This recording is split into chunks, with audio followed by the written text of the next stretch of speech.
राम जय जय राम श्री राम जय राम जय जय राम श्री राम जय राम जय जय राम श्री राम जय राम जय जय राम श्री राम जय राम जय जय राम श्री राम जय राम जय जय राम श्री राम जय राम जय जय राम सीताराम सीताराम सीताराम कहिए राधे श्याम राधे श्याम राधे श्याम कहिए हरे राम राम राम हरे हरे हरे कृष्णा कृष्णा कृष्णा हरे हरे सीताराम सीताराम सीताराम कहिए नाही विधि राखे राम वाही विधि रहिए हरि ओम तत्सत हरि ओम तत्सत जपा कर जपा कर जपा कर जपा कर हरि ओम तत्सत हरि ओम तत्सत जपा कर जपा कर जपा कर जपा कर जपा कर जपा कर जपा कर जपा कर हरि ओम तत्सत हरि ओम तत्सत श्री रामचंद्र भगवान की जय। आज धर्मध्वज के बारे में मुझे जो दूसरा एपिसोड कहना था वो मैं आपके सामने प्रस्तुत करना चाहूँगा। कल हमने जो कहा था उसका ये दूसरा और अंतिम पाठ है। सामने हमारे मर्यादा पुरुषोत्तम राम की सुंदरतम झांकी बाल लीला के बाल जहाँ जन्मभूमि हुई थी वो जग व्याप्त ये स्वरूप है, मूर्ति जो दिखाई पड़ रही है उसके ठीक सामने ये ध्वज भी दिखाई पड़ा। ध्वज की सबसे बड़ी विशेषता हम लोग देख रहे हैं और उस ध्वज के बारे में चर्चा करनी है। इस पर लिखा हुआ है कि आस्था का ध्वज है और कोई ध्वज नहीं है, आस्था का ध्वज है। अभी इनको कई शब्दों में कहा जाएगा। हर दिल में लहरा रहा है और अयोध्या का दिव्य भव्य नव्य अध्याय लिखा जा रहा। ये सुंदरतम वाक्य है इनका। इसके बाद लिखा है कि सप्तपुरियों में प्रथम सप्तपुरी इन्होंने लिख दिया। रामायण ने लिखा है कि सप्तपुरी तो नहीं लिखा गया, उसमें लिखा कि सप्तद्वीप ये लिखा गया। सप्तपुरियों में प्रथम श्री अयोध्या धाम में मर्यादा पुरुषोत्तम प्रभु श्री राम की पावन भूमि पर दिव्य भव्य श्री राम जन्मभूमि मंदिर निर्माण पूर्ण होने के उपलक्ष्य में मंदिर के शिखर पर 20 गुणे 20 फुट लंबा और 10 फुट चौड़ा ये ध्वज है, जिसको धर्म ध्वज के नाम से पुनर्स्थापित करने के लिए भारतवर्ष के प्रधानमंत्री यशस्वी प्रधानमंत्री नरेंद्र मोदी साहब आए हुए हैं और उनके अगवानी में या उनकी साथ उत्तर प्रदेश की माननीय महामहिम राज्यपाल आनंदीबेन जी और माननीय मुख्यमंत्री श्री योगी आदित्यनाथ जी विराजमान हैं। इस जो यही कल हमने दिखाया था, इसके अंदर ये भी था कि जो अखबार वाले ने कवरेज किया उसमें लिखा है कि राम मंदिर के शिखर पर फहराया धर्म ध्वज। राम मंदिर के शिखर पर फहराया राम ध्वज और योगी बोले ध्वज राष्ट्र धर्म की मर्यादा का प्रतीक है।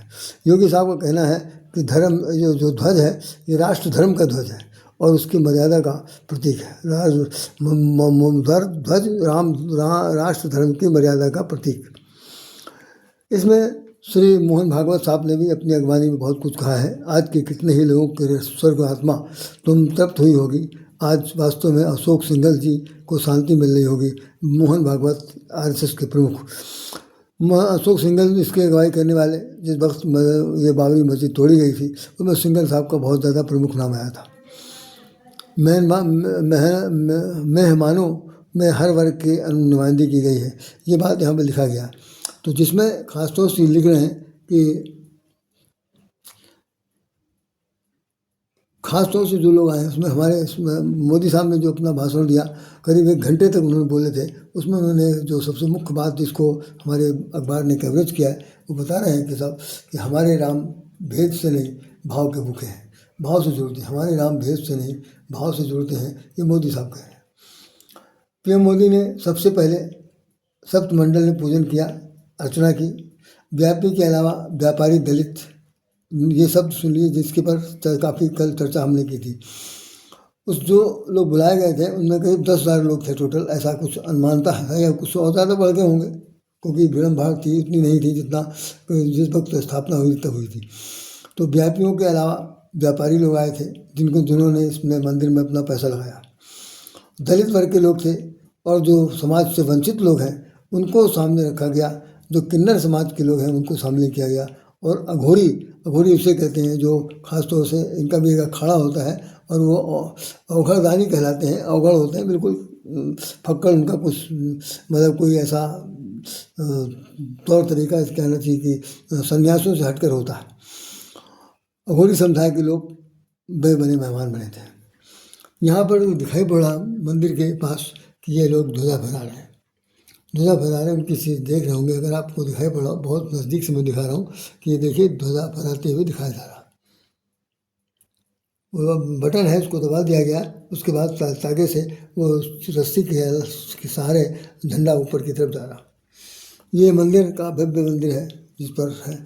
और यहाँ पर इस चित्र में दिखाया गया कि हमारे माननीय प्रधानमंत्री जी सिजदा कर रहे हैं, हाथ जोड़ रहे हैं, सिर झुकाए हुए हैं और उनके बगल में माननीय योगीनाथ जी और श्री महामहिम आनंदी बहन विराजमान है। आइए हम लोग इस पर चर्चा करते हैं उन 5 बातों पर जिन्होंने कहा था। धर्मध्वज अयोध्या में भगवान श्री रामलीला के मंदिर के शिखर पर सोने के कलश के ऊपर फहरा दिया गया और ये एक अद्भुत क्षण था, अविस्मरणीय क्षण था, जिन्हें स्वर्ण अक्षरों में लिखा जाएगा। मतलब हमारे इतिहास के पन्नों में 25 नवंबर 2025 कम से कम ये रिकॉर्डेड है और रहेगा। एक चीज़ और देखा जाए तो ये 25 नवंबर को हुआ है और सन 25 में हुआ है। 25वां जो वर्ष है ये वास्तव में 2000 वर्ष जो 21वीं सदी चल रही है, 21वीं सदी का ये रजत जयंती वर्ष है। ये बात ओपनली नहीं कही गई, नहीं बताया गया, लेकिन वास्तव में 21वीं सदी के प्रारंभ होते हुए आज 25 वर्ष हो गए। जैसे ही 25वां साल लगा तो 25 वर्ष हो, तो उस 25वें वर्ष में रजत जयंती वर्ष में हमने 25 नवंबर को झंडारोहण कर दिया, ये ध्वजा पताका फहरा दी। बहुत मुख्य बात यह है। कल हमने जो बात आपसे सामने रखी थी, जो हमारे माननीय प्रधानमंत्री जी ने कहा था, उसमें हम कुछ और बात अपनी बात रखना चाहेंगे कि जिन लोगों की जो रुष्टता थी, रुष्टता सिर्फ इस बात की थी कि सबको नहीं बुलाया और कुछ लोगों को बुलाया गया।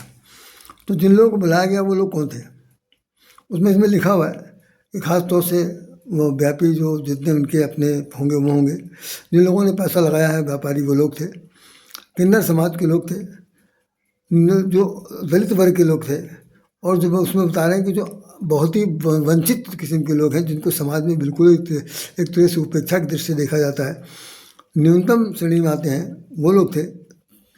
अछूत जात तो मैं नहीं कह सकता, लेकिन इसमें जब लिखा हुआ है कि वंचित लोग थे तो निश्चित रूप से वो सवर्ण वर्ग में कहीं ना कहीं उनका वो स्थान नहीं होगा, वो उपेक्षा के शिकार होंगे। और बाकी जितने जो लोग बचे थे वो थे ही वहाँ को, जो वहाँ की जनता थी। तो भगवान राम के जो चारित्रिक विश्लेषण है, जिस पर अब बोलना है मुझे मुख्य बात पर, चारित्रिक जो विश्लेषण है वो सिर्फ इस बात का द्योतक है कि ध्वजा तो तब फहराया जाएगा। ध्वजा किस बात का है कि हमने अपने जीवन में, अपने कार्यकाल में, अपनी जो संस्कृति सभ्यता है उसकी मान्यता को स्वीकार करते हुए अपने जीवन को जिस रूप में ढाला है, ढालने के बाद जो कीर्तिमान स्थापित किया है वो कीर्तिमान का ये पताका है। और ये पताका न केवल श्री रामचंद्र जी का है बल्कि पूरे सनातनी समाज का उस समय, उस अतीत में, उस कालखंड से लेकर के आज तक जो उस मान्यता को मानते चले आ रहे हैं उनके लिए ये एक बहुत बड़ा एक भरोसे का साकार रूप है, साकार रूप है जिसे आपके सामने दिखाया जा रहा है। और उसी झंडे के लिए इतनी ज़्यादा लड़ाई हुई, इसी झंडे के लिए मारपीट होती, इसी झंडे के लिए हमारा झंडा है, हमारा झंडा है। झंडे की कीमत चाहे बहुत ही नॉमिनल से कम हो, लेकिन जिस बार हाथ में लेकर फहराया जाएगा तो इसका मतलब है कि हमने फहराता वही जो जीत जाता, जो हारा होता उसका झंडा नीचे झुक जाता। तो यहाँ झंडा फहरा दिया गया, अर्थात हम लोग अपने कर्तव्य के पथ पर धीरे धीरे अग्रसर होते होते इस सीमा तक आ गए कि अपने लक्ष्य को प्राप्त कर लिए। अब आप जरा देखिए जो रुष्ट होने वाले लोग, तो इसमें लिखा है कि वेदना। पहला फिर से मैं शुरू कर रहा हूँ कि पहला इन्होंने जो वास्तव में हमारे माननीय मंत्री जी ने कहा, माननीय प्रधानमंत्री जी ने कहा कि ये वेदना, जिस वेदना से हम लोग तड़प रहे थे, जिस घोर कष्ट को हम लोगों ने झेला था, हम लोगों ने झेला था नहीं, हमारी पीढ़ी ने, हमारे पूर्वजों ने झेला था, इसको प्राप्त करने के लिए जब मुगल पीरियड था, मुगल पीरियडों ने ही तो सबसे बड़ा कुकृत किया, हम लोगों को मारा काटा, हमारे पूर्वजों को, हमारे माता पिता को, हमारे दादा बाबी को, पर बाबा सबको, जो लोग उस वक्त थे, उन लोगों ने अपने अपने तरह से अपने हिंदू धर्म को बचाने के लिए, सनातन धर्म को बचाने के लिए जो कुछ भी संघर्ष किया, उस संघर्ष में कुछ लोग कहीं कामयाब हुए, कहीं कामयाब नहीं हुए। चूँकि इनकी संख्या बहुत ज़्यादा थी तो इन लोगों ने उन्हें मार काट के बराबर कर दिया। और जहाँ मंदिर बने थे, आज पेपर में निकला है कि मंदिरों को ज़्यादातर मुसलमानों ने तोड़ा तो, लेकिन पूरा नहीं तोड़ा, भग्नावशेष, मतलब ये एक प्रकार का एक चिढ़ पैदा करना कि देखो तुम्हारे मंदिर को तोड़ तो दिया, लेकिन मूर्ति को भी खंडित कर दी, अब तुम इस मूर्ति को पूज नहीं सकते हो, तो खंडित मूर्ति पूजी नहीं जा सकती। पूरी तरह से अगर मंदिर उखाड़ दिया होता तो बात की बात थी। यही हाल बाबरी मस्जिद की थी, वहाँ पर भी वहीं राम के माता सीता की रसोइयाँ थी और उसी जगह पर वो नमाज पढ़ रहे थे, ताला खोला गया, सब कुछ हुआ, फिर बाद में भगवान टेंट में नीचे आए और 500 साल तक उसी टेंट के नीचे पड़े रहे। सो भी जीत गए हम लोग, सब कुछ हुआ, मंदिर बन गया, हम भव्यता आ गई, सब प्रकार से पूरे विश्व में इसका डंका बज गया और हम लोग जीत जात के आज फहराते हुए दिखाई पड़ रहे हैं। तो वेदना का जो शब्द है, वेदना वैसे तो वेदना जो है वो मनोविज्ञान से जुड़ा हुआ है, मानसिकता से जुड़ा हुआ है। वेदना होती है, तड़प होती है, पीड़ा होती है, दर्द होता है, आह होती है, ये सब चीज़ें एक साथ मिलजुल करके व्यक्ति विशेष को किसी न किसी रूप में आंतरिक क्रंदन करने के लिए बेबस कर देती है कि हाय वो क्या दिन थे, हाय वो क्या दिन थे, हाय वो क्या दिन थे। आज हम कुछ कर नहीं पाए, लेकिन आज हम कुछ कर पाए। आज हमने उनके सपनों को जो चूर चूर हो गए थे, उसको बनाने में जो हमने योगदान दिया, हमारे सब लोगों ने मिलकर योगदान दिया, चाहे जिस उम्र के लोगों ने योगदान दिया, इस कालखंड में जो योगदान दिया, उससे ये वेदना कम से कम शांत हुई है।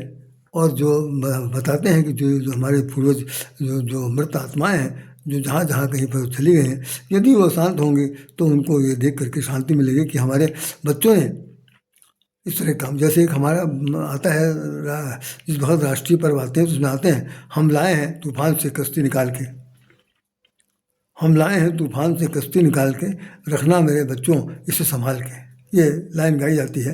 तो उस वक्त जो तरंग थी, जो उमंग थी, सन 47 के आज़ादी के समय, ये जो गीत जिस किसी ने भी लिखा था,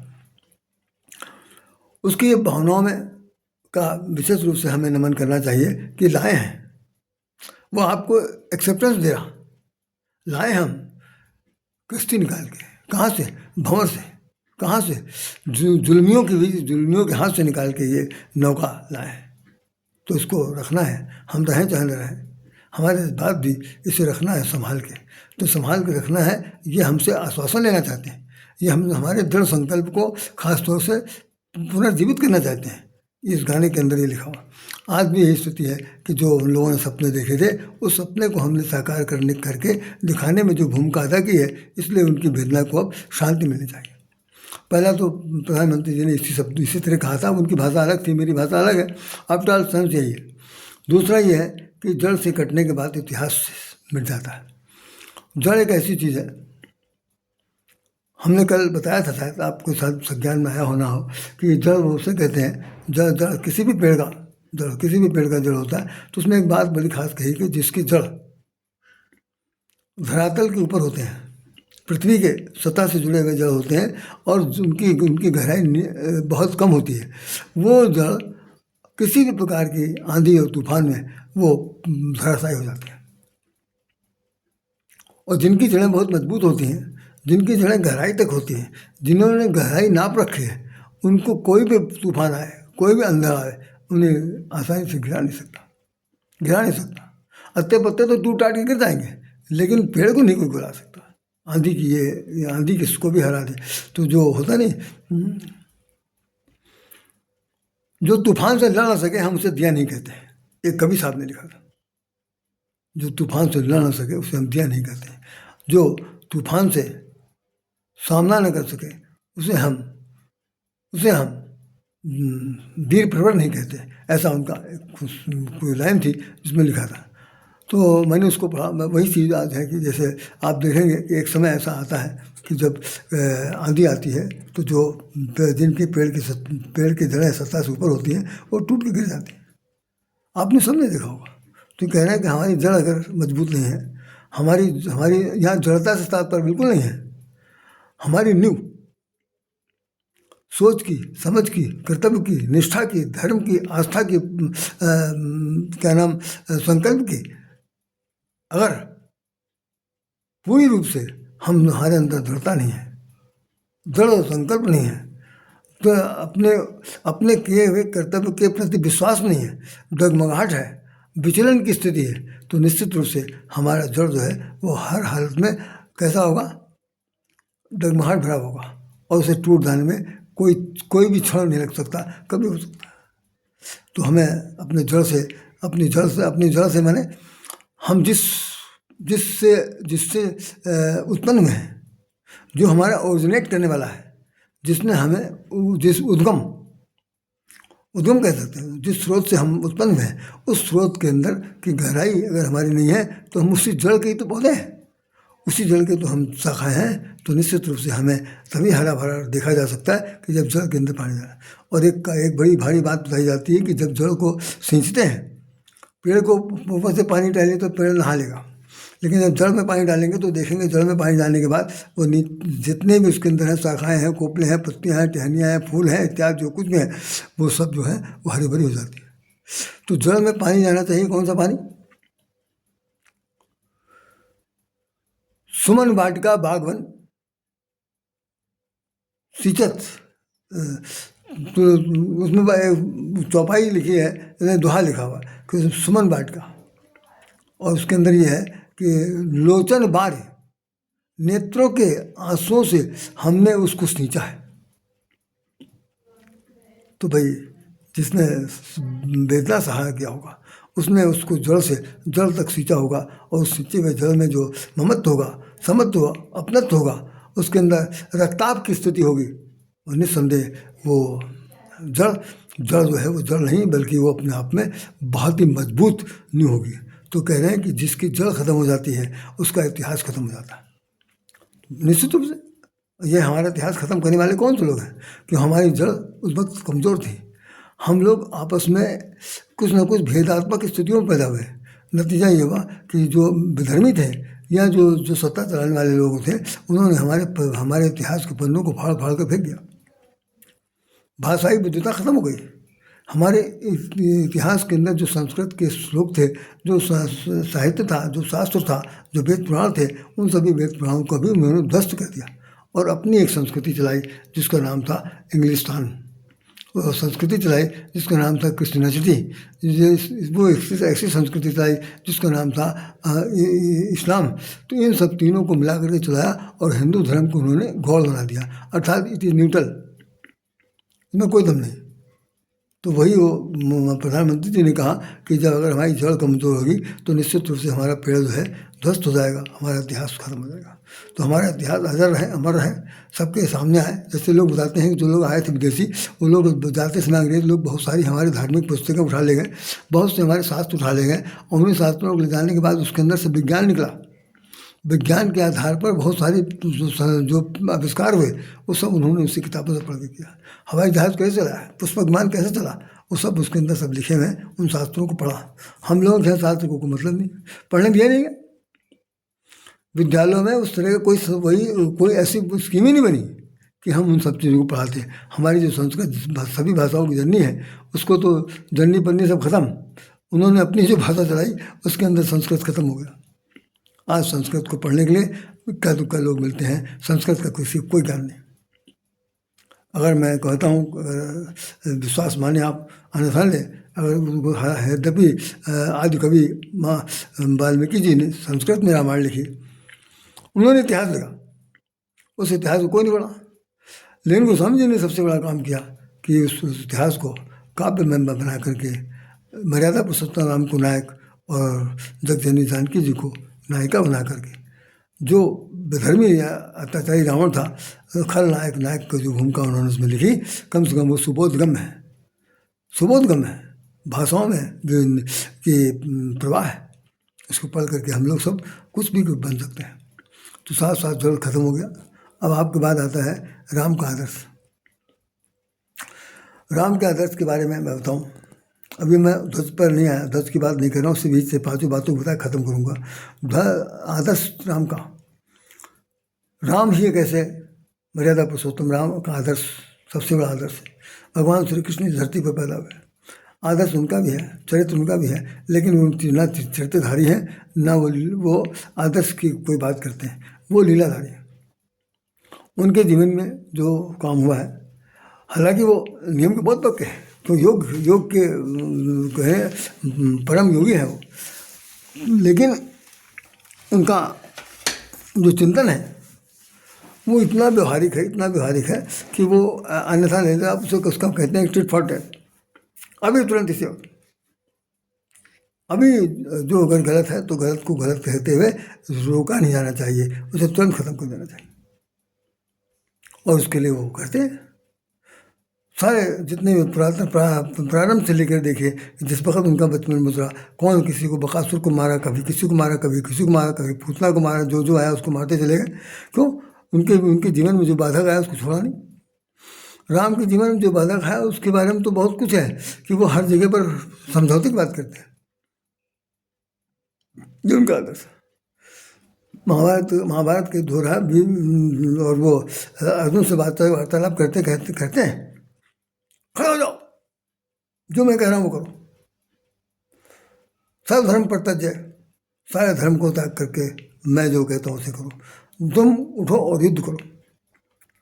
जबकि उसने शुरू में कह दिया था कि मैं युद्ध नहीं करूँगा, क्योंकि हमारे हाथ पर सब काँप रहे हैं, हाथ से हथियार सब गिरा जा रहा है, ये सब जिनको मारेंगे हमारे माता पिता, भाई बंधु, सगे संबंधी और गुरु जी सब है, इनको मार के हम डाल लेके क्या करेंगे।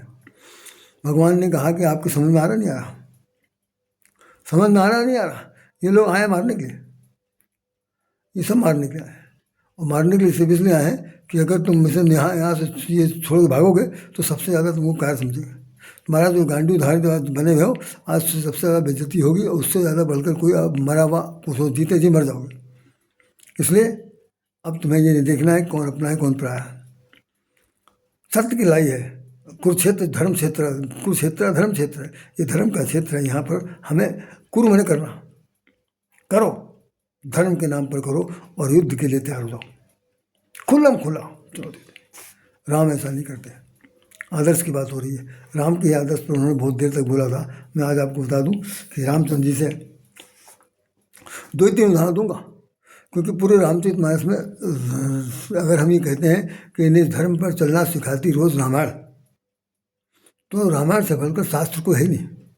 और देखा जाए तो 6 शास्त्र सब ग्रंथन कुरस, जितने भी शास्त्र हैं, शास्त्र में कितना है, 6 शास्त्र हैं, 4 पुराण हैं, और 18 4 वेद हैं, 4 वेद हैं, 6 शास्त्र हैं, 18 पुराण हैं, 108 उपनिषद हैं, और तमाम सारे ग्रंथ हैं, आचार संहिताएँ हैं, सब कुछ है। उन सब चीज़ों को स्वामी ने एक बात लिखी कि सब उसमें लिखा है आरती में, 6 शास्त्र सब ग्रंथन कोरस, गावत वेद पुराण अष्टदश, गावत वेद पुराण अष्टदश, 8 और 10 18 पुराण हो गए, वेद 4 हो गए, और शास्त्र हो गए। तो इन सब चीज़ों को है ना कि इनका गावत वेद पुराण अष्टदश 6 शास्त्र सब ग्रंथन कोरस, सबका निचोड़ है। तो जो निचोड़ है उससे ज़्यादा आदर्श प्रामाणिक ग्रंथ क्या हो सकता है। हमने कल बताया था उसमें एपिसोड में कि रामचरितमानस जो है ये समाज दर्पण है, समाज का दर्पण है, समाज के लिए ये आचार संहिता है। इसमें कोई ऐसा वर्ग नहीं है समाज का, चाहे वो दलित हो, चाहे दलित हो, चाहे निम्नतर हो, चाहे जिस जात धर्म को, सबको भगवान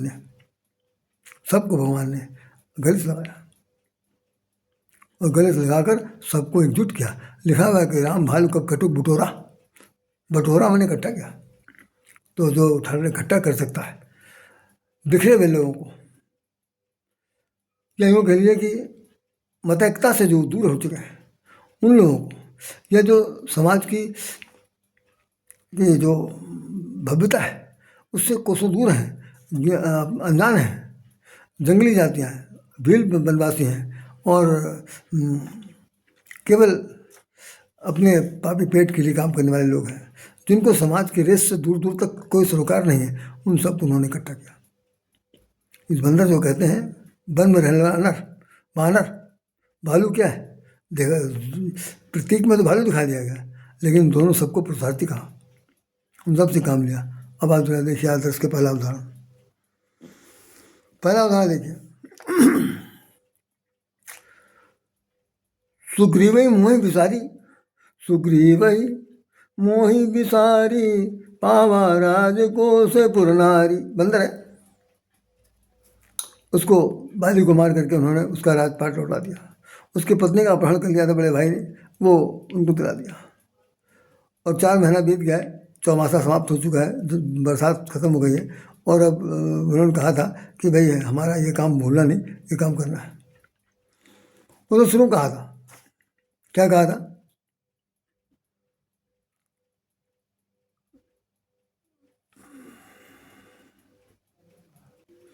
सुग्रीव ने भगवान से कहा था मित्रता के बाद, भगवान हनुमान जी ने उनसे मित्रता करा दी थी, तो मित्रता के बाद उसने ये कहा, जरा गौर सुनिए भगवान राम क्या कह रहे हैं।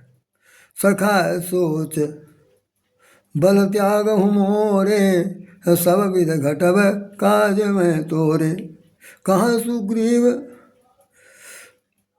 सुनो, सखा सोच त्यागहूँ बल मोरे। रामचंद्र जी कह रहे हैं, हे सुग्रीव, हे मेरा मित्र, सखा मित्र, आप हमारे बल पर तुम अपना सोच जो कुछ तुम्हारे अंदर सोच है, चिंता है, उसको तुम त्याग दो। सब विध घटब काज में तोरे, तुम्हारे काम के लिए जितना छोटे से छोटा निम्नतर, अगर मेरी बदनामी भी हो रही होगी तो हम उसको बर्दाश्त कर लेंगे, तुम्हारा काम करेंगे। और वही बदनामी जो है आज तक कही जा रही, त्रेतायुग की घटना कही याद जा रही कि रामचंद्र जी ने छिप के मारा, न मारा होता तो भाई न मरता। उन ससुरों को किसी को नहीं मालूम कि उन्होंने छिप के मारा कि सच में सामने मारा, ये सब कहने की बात है। उन्होंने छिप को बिल्कुल नहीं मारा, छिप को बिल्कुल नहीं मारा, जिस पेड़ के पास खड़े थे वहीं से उन्होंने मार दिया। अब पेड़ के सामने से तुम नहीं दिखाई पड़ रहे हो तो इसका मतलब थोड़ा नहीं कि राम की गलती है। अरे पेड़ की लंबाई चौड़ाई भी तो कुछ हो सकती है, आप कौन हो रहा है। लेकिन लोग उन्होंने उस पर ये कमेंट किया कि जो कोई शत्रु उनके सामने जाता था बाली के, तो शत्रु का आधा बल बाली को मिल जाता था, आधा बल घट जाता था। तो भगवान ने ऐसा किया कि भाई हमारा बल ना घटने पाए, ऐसा किया। लेकिन ऐसी कोई बात नहीं है। हमारे स्वामी रामकृष्ण जी महाराज कह रहे हैं कि भाई भगवान को आधा बल पूरा बल से क्या मतलब, जो पूर्ण ब्रह्म है, जिसके बल पर पूरी दुनिया चल रही है, वो आधा बल उसका कोई ले सकता। ये मानसिक का एक रुग्णता है। तो उन्होंने छिप छपा कर कुछ नहीं मारा। और जानते क्या, अब उसको आगे बढ़ाना ठीक नहीं, संकल्प बात बिगड़ जाएगी, आगे दूसरा चैप्टर खुल जाएगी, स्वेच्छा यही कह दे रहे हैं। तो मैं ये कह रहा हूँ कि भगवान ने तो सुग्रीव को कहा कि सखा, और सुग्रीव जरा नालायकी देखिए, वो क्या कह रहा, वो कहता है एक है सुग्रीव सुनहु रघुबीरा, नाम ले रहा, भगवान का नाम ले रहा, और भगवान कह रहे सखा। ये इसे कह सकते हैं दलित वर्ग का आदमी, गंवार आदमी, अनपढ़ आदमी, जानवर आदमी, पशुवत्व आदमी, या जड़ प्रधान आदमी के अंदर इतनी तमीज़ नहीं होती कि अपने से बड़ों को या सम्मान देने वाले लोगों को सम्मान कैसे दिया जाता। वो किसी तरह भी टुकार पुकार बात कर सकते हैं। गंवार आदमी मिलेगा, देहाती आदमी मिलेगा तो तुमको तुम कहीं बालेगा। अब आपको सब लोग आप कह रहे हैं, तो आप और तुम में थोड़ा सा अंतर नजर आता, मुझे नजर आता, आप लोग भी आता होगा निश्चित रूप से। तो भगवान ने तो कहा सखा सोच त्यागों बोले मोरे, और ये कह रहा है क्या सुग्रीव सुनो रघुबीरा, एक बीर सुनो, तजो सोच मन आनो धीरा। आप मन से सोच निकाल लीजिए और धैर्य धारण करिए आधे से। और वो कुछ और कह रहे हैं, तो सब प्रकार के यूँ सेवकाई जैवित मिले जानकी माई, हम सब प्रकार से सेवा करेंगे जिससे जानकी मिलेंगे। आदर्श की तरफ मैं चल रहा हूँ। हुआ ये कि भगवान राम ने कहा कि 4 अच्छा ठीक है, अभी कोई बात नहीं, समय ठीक नहीं है, पानी बरस रहा, 4 महीने तक हम ये फटिक शिला पर बैठेंगे, यहीं रहेंगे और हम नगर के अंदर नहीं घुसेंगे। तो बाली को मारने के बाद उसका राजपाट लौटा दे दिया, सब दे दिया। आज भगवान बैठे बैठे अपने छोटे भाई से कह रहे हैं आदर्श पर देखिएगा, बैठे बैठे कह रहे सुग्रीव ही मोहि विसारी, जरा भैया देखो, सुग्रीव ही मोहि विसारी पावा राज कोस पुरारी। इतना नालायक नासमझ और आसान फरामोश निकला कि उसको राज मिल गया, पाठ मिल गया, धन कोष मिल गया, पत्नी मिल गई, सब कुछ जब मिल गया तो उसके बाद वो भूल गया मुझे।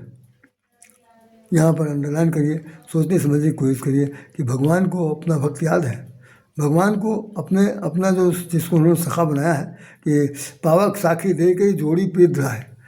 अग्नि की साक्षी परीक्षा के साथ भगवान हनुमान जी ने उनकी मित्रता करा दी थी। आज वो मित्रता को ताक पर रख दिया। पावा राज कोष पुर नारी, राज उसको मिल गया, नगर का राज मिल गया, वो बांधवों का राजा बन गया, पत्नी उसकी वापस मिल गई, तारा तो नहीं है, उसकी पत्नी दूसरी है, मिल गई। इन सबको लेकर के वो सब भूल गया, अपने मोहासक्त हो गया, संसारिक भोग विलास फंस गया और मुझे भुला दिया। तो अब क्या किया जाए? तो जही सहायक मारा मैं बाली, अतही सरहतम मूल कह काली। जिस बाण से सहायक मैंने मारा, जिस बाण से मैंने कल बाली को मारा था, जही सहायक मारा मैं बाली, जिस बाण से हमने बाली को मारा था, तही सरहतम मूल कह काली, उसी बाण से कल मैं इसको मारूंगा। काली मैंने कल मारूंगा। अब जरा सोचने वाली बात है कि भगवान ये कैसा क्यों कह रहे हैं? आदर्श की बात है, आदर्श बता रहा हूँ मैं आपको कि वो कह रहे हैं कि हो सकता है कि 24 घंटे के अंदर उसका हृदय परिवर्तन आ जाए, मन में जो थोड़ा बहुत भी अगर कोई विचलन की स्थिति होगी तो हो सकता है ठीक हो जाए। तो कैसे ठीक होगा? आप जाइए लक्ष्मण, आप उसको, तो लक्ष्मण कह रहे हैं कि कल की क्या बात देख रहे हैं भाई? काल करे सो आज कर, आज करे सो आप, जो कल करना है वो आज भी कर डालिए। आप कल की बात छोड़ रहे हैं, कहीं कल कुछ और होता है। तो उसमें भगवान ने क्या कहा? नहीं, वो जड़ है, डरपोक है, भाग जाएगा और हमें उससे बहुत काम लेना। तो क्या करना है? उन्होंने कहा कि जार करो पुरछार, हम पूरे नगर को जला राख कर देंगे अभी। लक्ष्मण जी कह रहे हैं। उन्होंने कहा भैया ऐसा बिल्कुल नहीं करना, ऐसा बिल्कुल नहीं करना। हमारा धर्म ये कहता है कि अगर कोई भूल भाल जाए तो उसको समझा के लाया जाए, नहीं तो क्या करो, भय दिखाए लव आओ तात सका सुगरू, जाइए उसको ज़रा हल्का दीजिएगा। क्या जगह मालूम तुमको? तुमको पता नहीं उनका, हमारे राम भगवान का वीरता के बारे में? तुम्हारे भाई को मारा था, कल तुमको मारेंगे।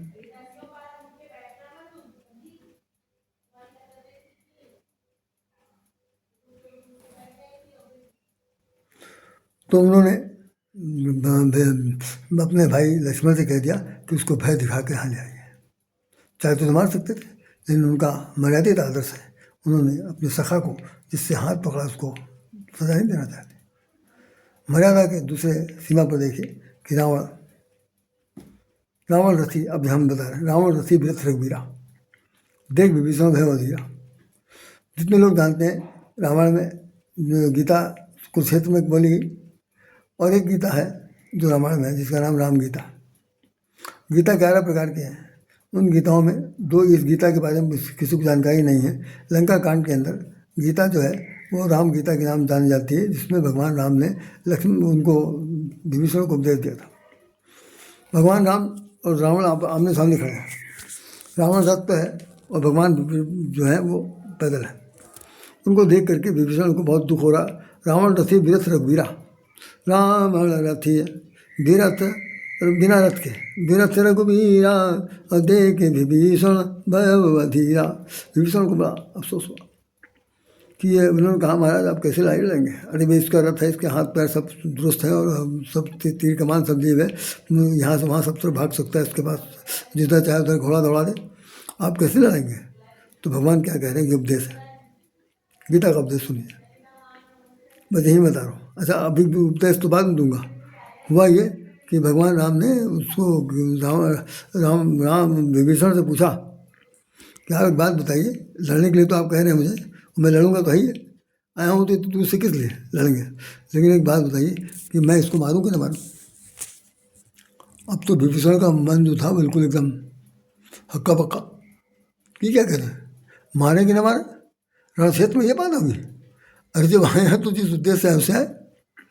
तो उन्होंने कहा कि नहीं, जितने दिन तक आप इनके साथ रहे हैं, घंटी हिलाते रहे यहाँ पर, आपको इसमें एक मकान दे दिया था, उसमें आप ये लिखा नहीं, ये भवन एक पुन दीख सुहावा, हर मंदिर था भिन्न बनावा। एक छोटा सा मकान दे दिया था, उसके अंदर भगवान का मंदिर बना हुआ। आप वहाँ रह रहे, इसके अत्याचार के, दुराचार के, पापाचार के और तरह तरह की जितनी भी इसकी जो चारित्रिक दुर्गुणता है, उन सबको आप जानते नहीं थे, जानते थे ना, फिर भी उसकी सभा में आप जाते थे। आपने कभी आवाज़ उठाई? जो अपराधी होता है वो तो अपराध की सजा पाते ही है, लेकिन उससे बड़ा अपराधी वो है जो अपराध को सहन करता है, जो अपराध के देख करके मौन हो जाता है, जो अपराध का विरोध नहीं करता, उससे बड़ा अपराधी दूसरा कोई नहीं। भगवान ये बताना चाहते हैं कि तुमने जानबूझ करके इसके साथ रहते हुए अब उस अपराध को जीते जागते होते हुए देखा और होने दिया।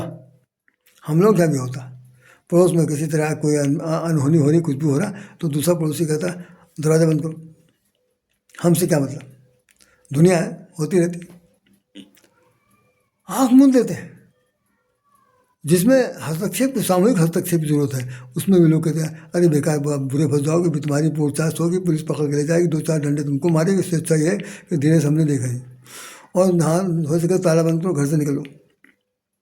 मतलब कोई किसी का साथ देने को तैयार नहीं है। बुराई अगर हो रही तो होने दीजिए, घटना घट रही तो घटने दीजिए। ये पूरे समाज में फैला हुआ, पूरे समाज में चला। भगवान यही इसी बात को सचेत कर रहे हैं कि भाई तुमने उस भगत विरोध क्यों नहीं किया। तो अब हम तुमसे इसीलिए पूछ रहे हैं कि मारें कि न मारें, क्योंकि तुम मेरे पक्ष में आ गए हो, तो हम तुम्हारी भी राय चाहते हैं। ऐसा न हो जाए बाद में फिर तुम कहीं पलट जाओ कि भाई हमने तो नहीं कहा था कि आप हमारे भाई को मारिए, तब क्या होगा, हमारी भी बहुत बड़ी बेइज्जती हो जाएगी। तो कम से कम हम तुमसे एडिटो चाहते हैं, ये सहमति चाहते हैं कि हमने इनके कहने में मारा, हम अपने ऊपर ब्लेम नहीं लेंगे। कितनी सुंदर चालाक बात है। तो उसने कहा कि नहीं महाराज, मारा जाए। भगवान ने तुरंत तीर का उठा लिया और रथ की जगह पर उतारे। अब उपदेश चल रहा, सुनो भाई, हम अकेले हैं तो क्या हुआ, बिना पर रथ के हैं तो कुछ नहीं।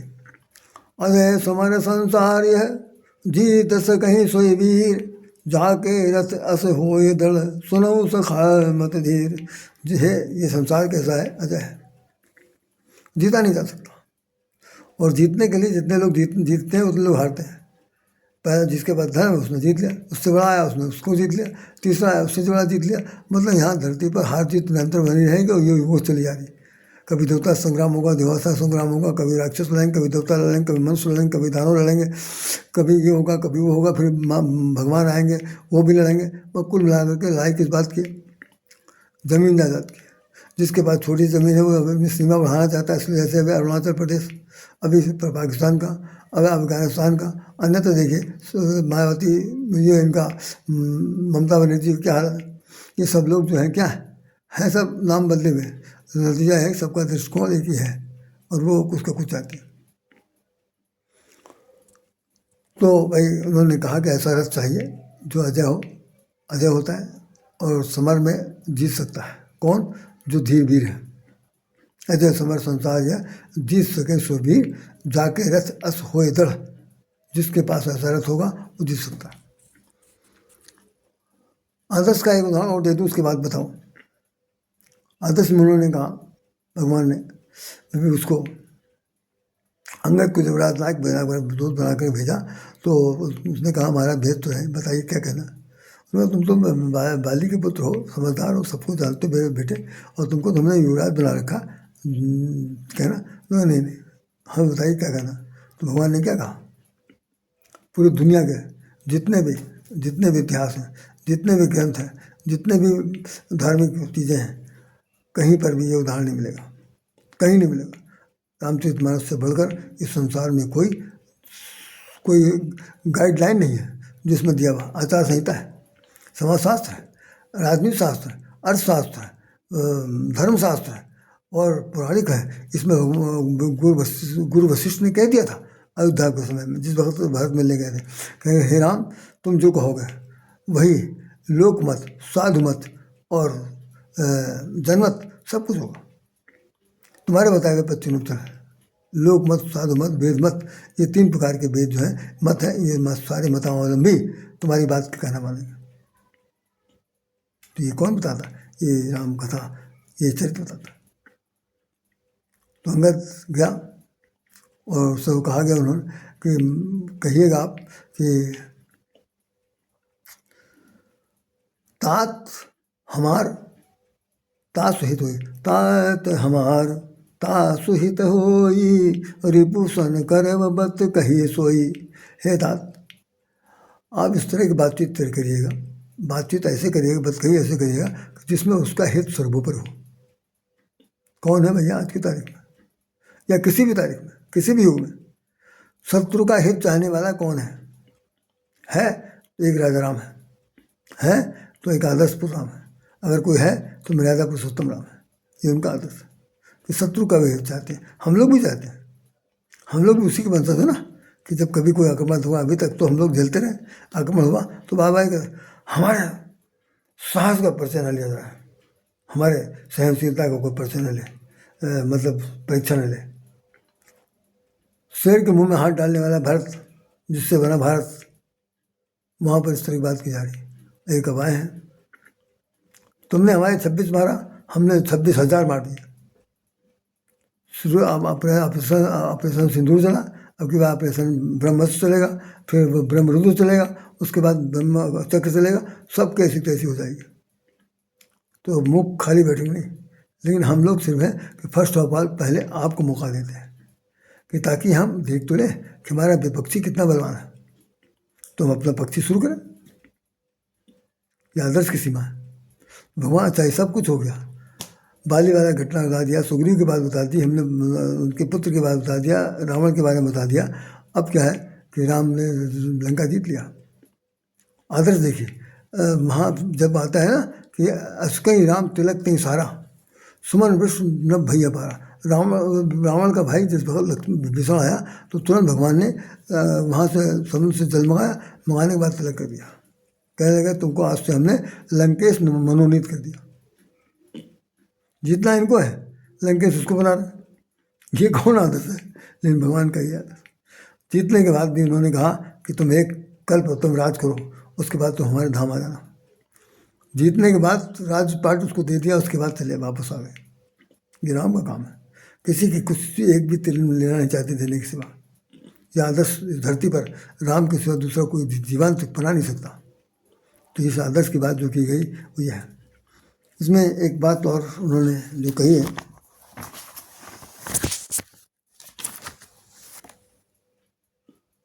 मोदी जी ने, कि भगवान जो है भेद से नहीं भाव से जुड़ते हैं। तो भेदात्मक नहीं थी, इस बात को तो उन्होंने कह दिया। भेद को मैं चौपाई में कह दे रहा हूँ। भेद जब कभी उत्पन्न होता है किसी भी रूप में, आप अपने जीवन पर्यंत जब देख लीजिएगा, बचपन से लेकर बुढ़ापे तक, भेद जब उत्पन्न होता है तो छल और कपट से होता है। किसी भी चीज़ की दुराग्रह से होता है, पूर्वाग्रह से भी होता है, भेद की स्थिति पैदा होती है। हम आपसे रोज़ मिल रहे हैं, ये अंदर कपट है।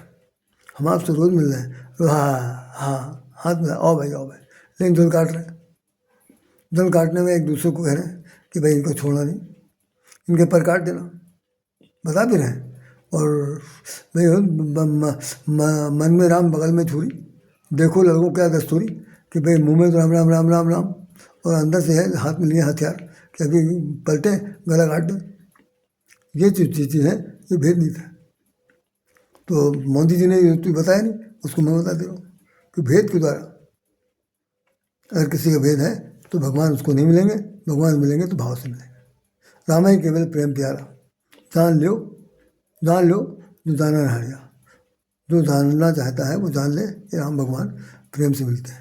चौपाई सुंदरकांड में, निर्मल जन भेद हटेगा, निर्मल जन सो मुहि पावा, मोहि कपट छल छिद्र न भावा। हे भैया, मुझे निर्मल मन वाला व्यक्ति पसंद है, छल कपट छिद्र अन्वेषण करने वाला मुझे बिल्कुल पसंद नहीं।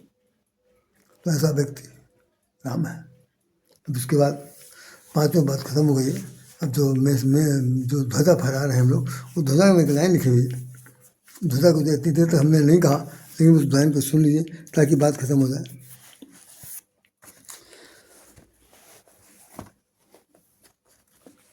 जो रथ है उनका, धर्मरथ भगवान का, मैं एक ही लाइन से पढ़ रहा हूँ उसमें ध्वजा के बारे में। सौरज धीरज तही रथ चाका, जो हमारा रथ है धर्मरथ, उसके अंदर 2 पहिए हैं। जैसे स्त्री पुरुष जीवन के 2 पहिए होते हैं, उसी तरह ये रथ धर्मरथ है, इसके अंदर 2 पहिए हैं। एक का नाम सौरवीरता है और दूसरे का नाम धीरज है। अगर धैर्य नहीं होगा तो भी काम नहीं चलेगा। जैसे स्त्री पुरुष में अगर धैर्य किसी में नहीं है, दोनों अधीर हैं, तो समझो गाड़ी बिगड़ गई, चलना बंद हो जाएगी, किसी भी घाट होगी, कोई ना कोई पहिया बाहर हो जाएगा। तो धीरज की बड़ी आवश्यकता है। हमारा जीवन का रथ यदि ऐसा है कि धैर्यवान है, अपने अंदर उसके सारे कलपुर्जे बिल्कुल कसे हुए हैं, धीरता से भरपूर है, तो धीरज और सौरज माने जो सौरवीरता। एक एक रथ का पहिया इतना मजबूत है, इतना कड़ा है, कठोर है कि इसको कोई किसी तरह से हिला डुला नहीं सकता। तो सौरज धीरज द्विरथ चाका, चाका माने वो चक्र, चक्का, पहिया, और सत्यशील दृढ़ ध्वजा पताका। जो ध्वजा पताका है ये कि जो सत्य है, संसार में सत्य है, जिस चीज़ का नाम सत्य है, जिस शब्द का नाम शील है, शील होना चाहिए, सौंदर्य होना चाहिए, दृढ़ता होनी चाहिए, योग्यता होनी चाहिए, अपना संकल्प होना चाहिए, और संकल्प के साथ साथ हमें उसको पालन करने की अद्भुत क्षमता होनी चाहिए। इन तीनों से मिला हुआ जो चीज़ बनती है उसका नाम पताका, वही ध्वजा है। तो राम के अंदर शीलता है, राम के अंदर मर्यादा है, राम के अंदर सच्चा संकल्प है, राम दृढ़ निश्चयी है, राम धीरजवान है, राम शील सौंदर्य के एक जीवंत प्रतिमूर्ति है। तो तब जाकर के ये जीता जा सकता है। तो सत्य धर्म और उसके जो रथ के जो पहिए हैं, अब उसको आगे बढ़ाएंगे तो ज़्यादा ठीक नहीं रहेगा। बस यही समझिए कि इस बात का अंत यहाँ होना चाहिए। तो हमारा जो पताका धर्म ध्वज लगाया गया, उसकी ये विशेषता थी, उसके अंदर सौरभ धीरज द्विरथ चाका सत्यशील धर्म ध्वजा पताका। घोड़े इसमें जो लगे हैं बल विवेक, बल के विवेक के और दम के परहेज, दमन करने वाला, दूसरों का उपकार करने वाले घोड़े लगे। अब ये इस पर चर्चा अलग होगी, गीता है पूरी। एक बात और बता दूं, चलते रात खत्म हो रहा कि अभी जो शंकराचार्य लोग आए थे, कुछ हमने बयान दिया था, शंकराचार्य एक हैं जिनको मोदी से वो शिकायत है। जब राम के मूर्ति की स्थापना हो रही थी तब भी लोगों ने कहा था, कुछ लोगों ने, कि ये मुहूर्त के खिलाफ हुआ है, मुहूर्त के खिलाफ हुआ है, मुहूर्त से हटकर बात की गई। मैं उन लोगों को बताना चाहता हूँ जिन्होंने रामायण पढ़ी है, शास्त्र पढ़ा है, सब शास्त्र पढ़ने के बाद ही सब लोग इस पर बैठते हैं। सचमुच ये लाइन नहीं पढ़ी जो हम बताने जा रहे हैं, आप पढ़ के देख लीजिए। लिखा हुआ है कि भगवान के लिए कोई भी मुहूर्त निकालने की आवश्यकता नहीं है, हर दिन मुहूर्त है। जब आपके मन में भगवान का नाम स्मरण हो जाए तो आपका कल्याण संभव है, क्योंकि हर कालखंड में भगवान विराजमान। चौपाई देखिए, भगवान शंकर कह रहे हैं, इस कथा के कथावाचक हैं जिन्होंने इसकी रचना की, रच महेश निज मानस रखा, वो क्या कह रहे हैं। उन शंकराचार्यों को पढ़ लेना चाहिए, अगर नहीं पढ़ा है, भूल गए, फिर से पढ़ लें। हम लोग फिर पढ़ेंगे, क्योंकि भाई शंकराचार्य तो है नहीं, सामान्य आदमी पढ़ेंगे। आप देखिए, सुनिए, कहते हैं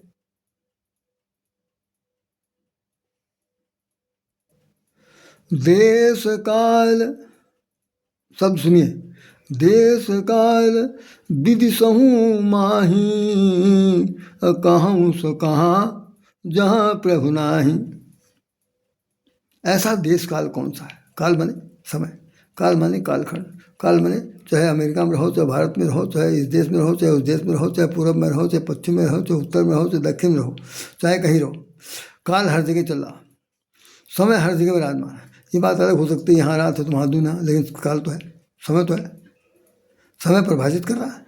तो उन्होंने कहा कि देश काल और विदिशों माही, विदिश में 10 दिशाएं, विदिशों माही के अंदर सारी 10 दिशाओं में काल चल रहा है, और उस कालखंड में कहूँ सो कहाँ। ए भैया जरा बताइए, कहूँ सो कहाँ, कहाँ पर ऐसी जगह है जहाँ पर राम नहीं है। तो राम का जन्म अगर पिछले साल 23 जनवरी को वहाँ पर स्थापना करा दी गई और रामनवमी पर हम लोग जन्म मना देते हैं, तो क्या बात है, क्या बात है इसमें, इसमें नाखुशी की क्या क्या समस्या है। वो कह रहे हैं देश काल और विदिशों माही, कहूँ सो कहाँ जहाँ पर बुनाई। ऐसी कौन सी जगह है जहाँ भगवान नहीं है? भगवान सब जगह है। तो सब काल, सब समय, मुहूर्त जो है वो भगवान के नाम पर नियोजित है। उन्होंने काल बनाया, उन्होंने हमको बनाया, आपको बनाया, तुमको बनाया, लड़ने झगड़ने के लिए बनाया और समझदारी के लिए बनाया।